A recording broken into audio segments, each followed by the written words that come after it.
All right, folks, Samori Benjamin here inside the LA Angels locker room here at Yankee Stadium, and I'm here with Angels infielder and former New York Met, Luis Guillorme. Luis, man, good to see you again, and thank you for joining me. Yeah, no problem. My pleasure.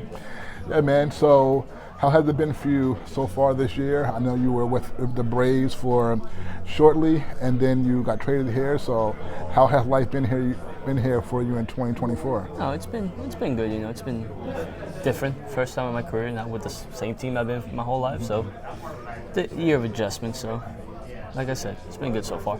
No doubt you were with the Mets for your whole professional baseball life up until recently. So, but first, I know that you were raised in Venezuela for your early years. So, and I know you were Omar Vizquel fan and all that. And so, how did you get into the game, and what do you remember life being like playing baseball in Venezuela? I mean, I think just being born in Venezuela, you get into the game. I think it's one of the first things you do, no matter who you are. It's just baseball. It's what we're known for. It's what everybody's into.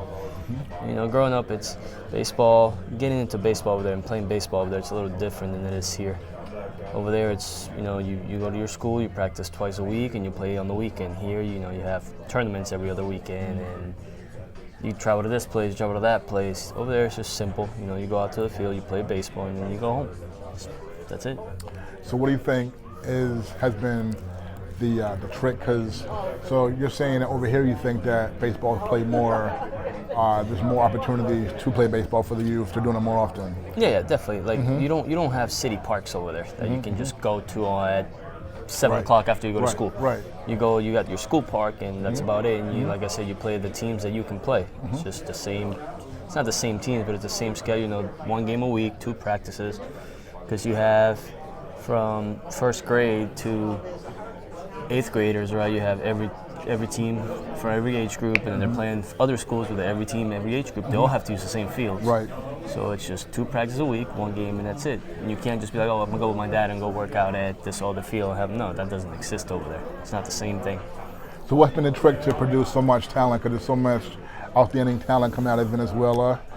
So how about that? I mean, I think it's just how it is. At the end of the day, once you get to that age where you start considering yourself, and people start considering you a guy that can be a professional player, right? That starts at the age of 15, 16. Now it's a whole different story. Now it becomes a job at 15, 16. Where here, the way I explain it to most people is in Venezuela, in Dominican, in all these places, right? At 18, if you're not signed, your baseball career is over. Where here in the States, it's just starting. At 18, you can get drafted, and if you don't, you can go to college for 3 years at the most, maybe 4, maybe 5 nowadays, and still be a first rounder and be set for life. Over there at 16, you're not signed by 17. Good luck by 18. If you look at it, I think there's not that many guys. Maybe Framer was one of them that signed at 17 or something like that a couple years ago. Oh yeah? Okay. But besides that, that's the easiest way to explain it. At 18, your career is just starting here in the States. At 18, it's over there. Okay. Well, are there any ball players from Venezuela who you knew as a kid there?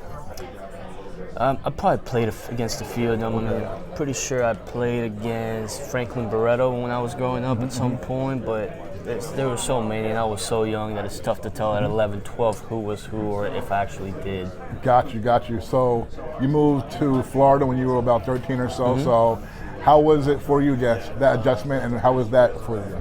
So the adjustment wasn't that bad. My family lived here, my aunts and stuff. So we would always come visit. So it wasn't too crazy for me, but I think it definitely made life easier, especially when it came to the baseball side of it. So now the baseball side of it. Now you're playing in high school there. Did you play any other sports?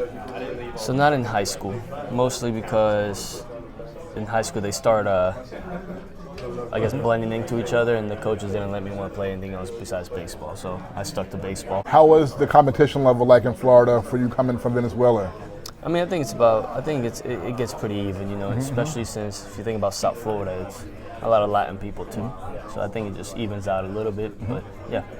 So now you were drafted by the Mets, in 2013? 2013. Okay, and so when you were drafted by the Mets, what do you remember that feeling being like? No, it was a great feeling. It's the beginning of your dream coming true. It's the first step to doing what you've always wanted to do. Now the minor leagues is a grind. It took you about 5 years or so? 4 or 5 years, yeah. So what was the minor league process? How do you remember the competition and just that whole grind being like? I mean, I think it's just the main thing about the minor leagues. It's not so much as the competition side of it. It's the grinding, it's the traveling, it's the facilities that you don't realize how.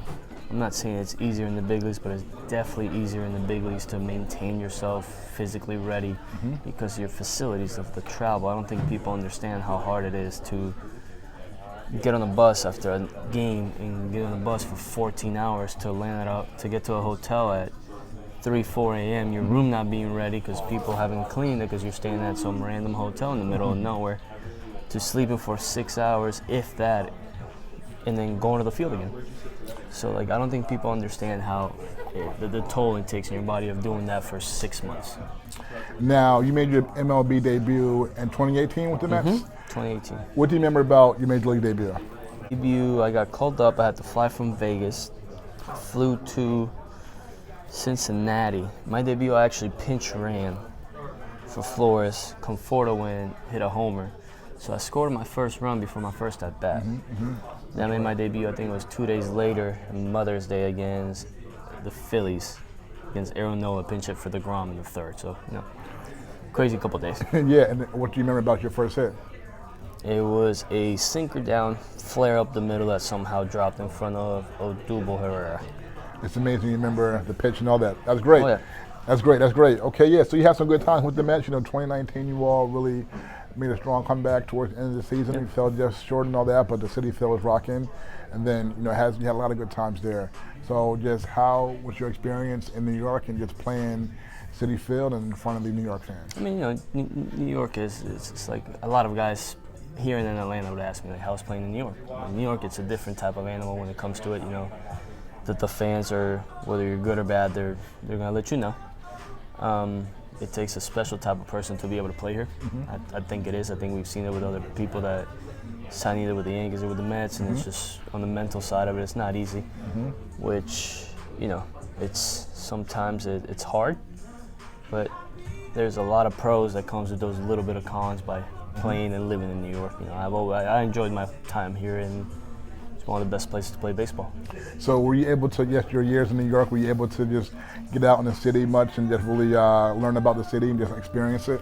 Oh yeah, I mean, I lived in Long Island City when I was here, so I was one subway stop away from the city. It was close enough. I woke up to my balcony. My view was the city every morning. We went over there with my fiance anytime we could. She made me go to a lot of places just because she likes to sightsee and all that. So no doubt. Like, guys ask me, what are you doing in the off day in New York? I'm like, I've done everything you can possibly do out here when it comes to seeing stuff. So I'm not gonna do much. I'm gonna go eat at one spot and I'm gonna go home.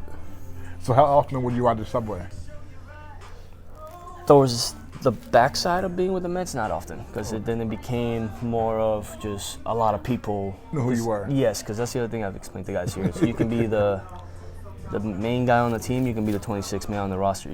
People are gonna know who you are because everything is so condensed, everything's so tight that everybody knows who you are. So do you ever have anybody ask you for an autograph on the train? Yeah, I've had that a few times. Like I said, it's not so much as, I don't want to ride the train because there's people coming in and know me. It's just sometimes you just want to just go about your business and get in and get out. Right. Okay, man, what would you say has been your best experience so far in the major leagues?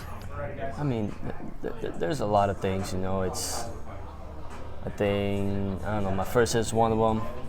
Making the playoffs with the team, with the Mets last year was great, so there's too many things to count on. No doubt. Last one for you. Who's been the most talented player that you've played with in your life? Well, I played with Lindor for the past few years, and I haven't yet just because he's been on the IL, but it's tough to just go off of what I've seen on the other side and not say Mike Trout that's on my team right now. I haven't played together yet, but played on the same field, I'd say Lindor, just because he's got all 5 tools, but just being on the same team is tough to not say Mike Trout when he's right here. Got you. Luis Guillorme, current Los Angeles Angel, and of course, former longtime New York Mets infielder Luis, man. Thank you so much and good seeing you. No problem. All right, folks, we're back.